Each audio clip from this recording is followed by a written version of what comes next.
You know exactly what I'm talking about. That sudden head rush when you stand up too fast. That feeling where the room just tilts for a second. It's something pretty much all of us have felt. But what's really going on in there? Well, it turns out there are two very different stories that can explain this feeling. Okay, let's dive in. We've all been there, right? You're getting up from your chair, hopping out of bed, and suddenly, whoa, you feel woozy, lightheaded. Maybe your vision even gets a little fuzzy for a moment.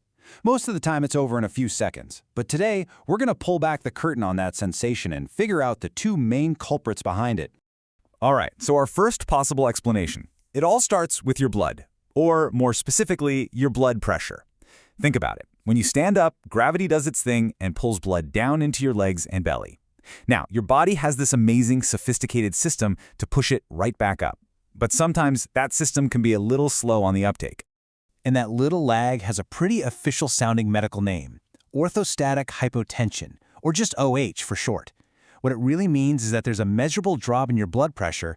We're talking at least 20 points for that top number or 10 for the bottom, right after you stand. In plain English, for just a moment, not enough blood is getting back to your heart and up to your brain. And boom, that's your head rush. But here's where things get really interesting. What if you get that same dizzy, lightheaded feeling, but when you check, your blood pressure is totally stable? Well, that points us to our second story, where the problem isn't about pressure at all. It's about pace. So let's put these two side by side. On one side, you've got orthostatic hypotension, where the main issue is that your blood pressure takes a dive. But on the other side, there's a condition called postural orthostatic tachycardia syndrome, or POTS, where the blood pressure holds steady, but the heart rate just goes wild, spiking way up to overcompensate. So the key question is always, is the pressure dropping, or is the heart rate soaring?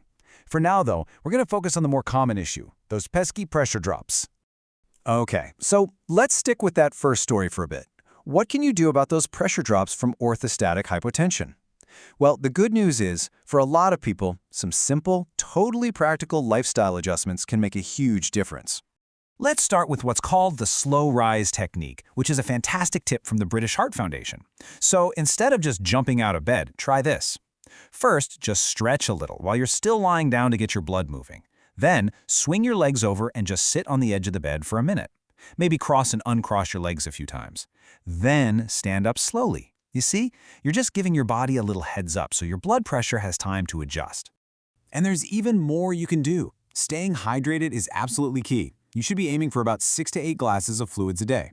Also, try eating smaller, more frequent meals. That can help prevent the blood pressure dip that can happen after a really big meal.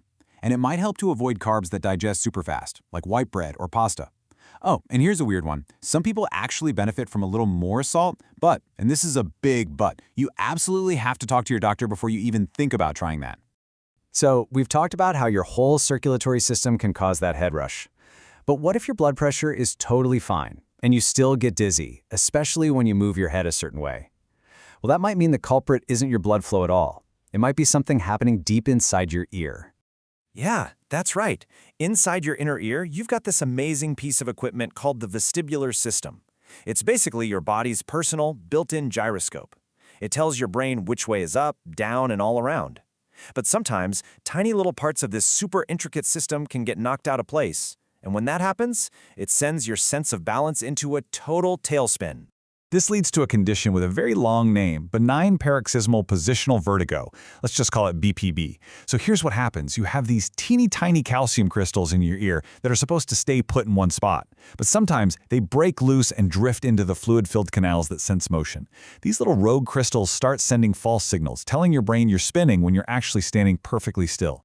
And this is the perfect time to clear something up. The difference between dizziness and vertigo. They're not the same thing. Dizziness is that general feeling, being lightheaded, a little woozy, or off balance. But vertigo, which is the classic sign of bppv, is that very specific and often really intense sensation that you or the room around you is spinning like a top. So, if the whole problem is just that these little crystals are in the wrong place, how in the world do you fix it? Well, the solution is, believe it or not, remarkably mechanical. It's all about physically moving your head and your body to literally guide those crystals back to where they belong. It's a procedure called the Epley maneuver. A doctor or a physical therapist guides you through a really specific series of movements. You'll sit up, then lie back quickly with your head turned, hold it, turn your head the other way, roll onto your side, and then slowly sit back up. Each position is designed to use gravity to shepherd those little crystals out of the canal, and it's super important that you have a healthcare provider show you how to do this correctly before you ever try it on your own. And get this, the results are astounding. For a problem that can feel so incredibly disorienting, this simple physical procedure has a success rate of up to 90%. Often, it can resolve the vertigo in just 1 to 3 treatments. It's an incredibly effective fix for what's really just a mechanical problem. So, we've looked at two very different and often totally harmless causes of dizziness. But it is absolutely vital to know when that feeling might be a sign of something much more serious. So, let's talk about the red flags you need to watch out for. Okay, listen up, because this is the really important part. If your dizziness comes along with any of these other symptoms, it's time to get emergency medical care. We're talking about fainting or losing consciousness, a really severe headache that comes on suddenly, having trouble speaking, any loss of vision or double vision, or any numbness, tingling, or weakness in your arms or legs. These can be signs of something much more serious, like a stroke. And the Mayo Clinic puts it perfectly. An occasional dizzy spell might be nothing to worry about. But if it's happening to you frequently, or if you actually lose consciousness, even for just a few seconds, that's your signal to see a professional. Don't guess, get it checked out. And so, we end up right back where we started.